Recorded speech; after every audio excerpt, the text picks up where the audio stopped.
Hi, it's Jill Moray for the Knitting Channel, and I'm coming to you from Hollywood. I'll take a glass of white wine, please. Thank you.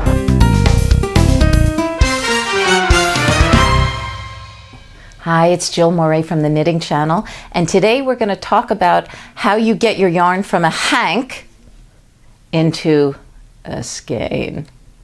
Now, a lot of people are really nervous to buy yarns in hanks where it comes like this because they don't know what to do with it, because they want a nice, neat skein.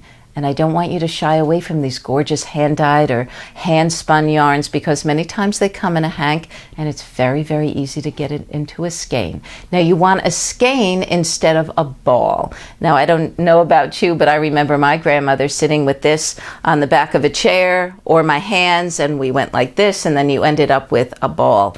Ball's not very easy to knit with. I mean, it's not the worst thing in the world, but a skein, I mean, there's no comparison.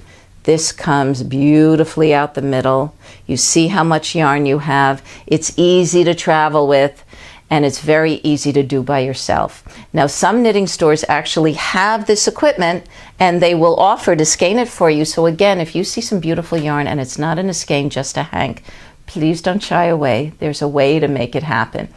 All you need is this umbrella and this yarn winder. Now, they're a little hard to come by these days, but you can find them. And what you do is you open the hank, and if you see, there's going to be a space here where there's going to be yarn wrapped around the middle. And that's where you cut, and that's where you're going to start your winding. So I took this and I already put it on my umbrella. Now, by the way, these two things hook beautifully. They clamp.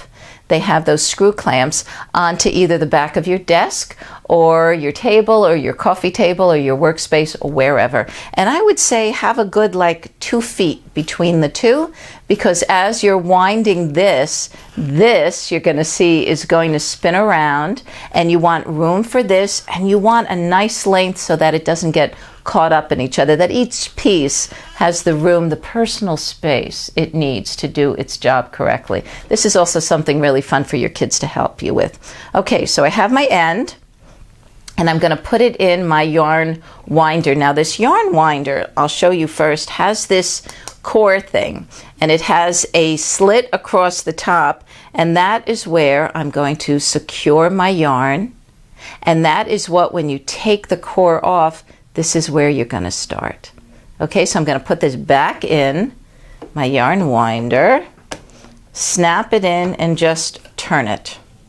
And now I'm going to put this sort of like threading a sewing machine in through the middle, put it across, and now I am ready to go. So watch what happens.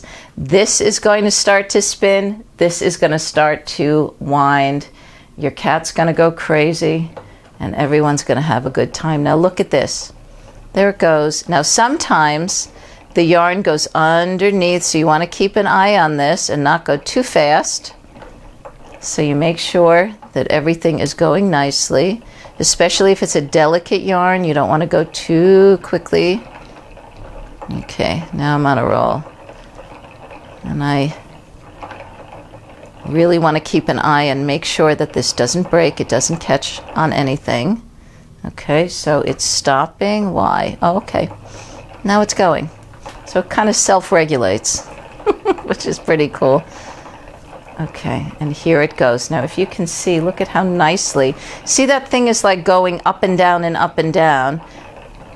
That makes that beautifully even skein, where the yarn is going from the top and to the bottom, and everything's going to come out beautifully. Okay, something is snagging, and it means that this just caught underneath something.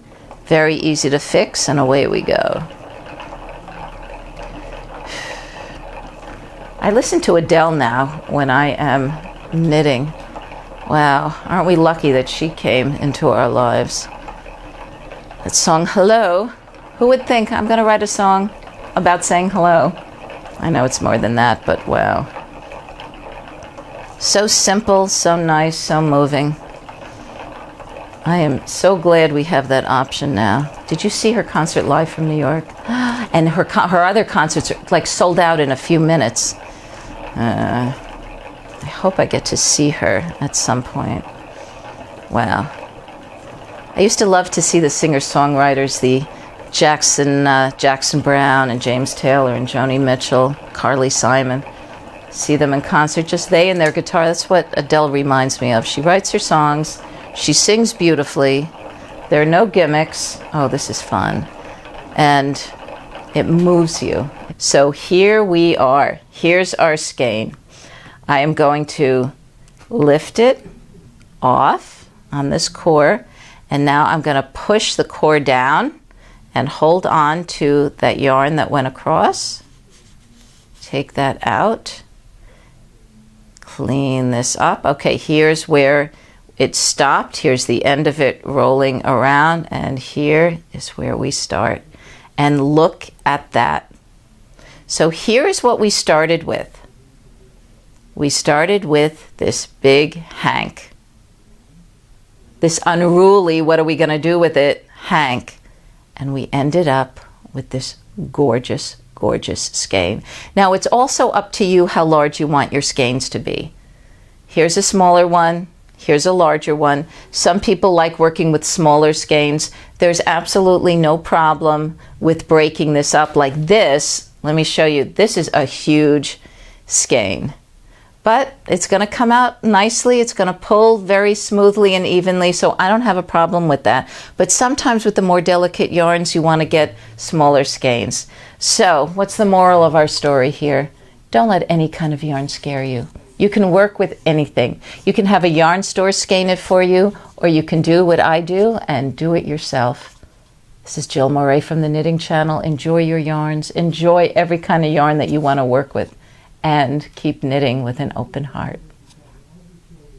Hi, it's Jill from the Knitting Channel. If you like this video, we have lots more to share with you.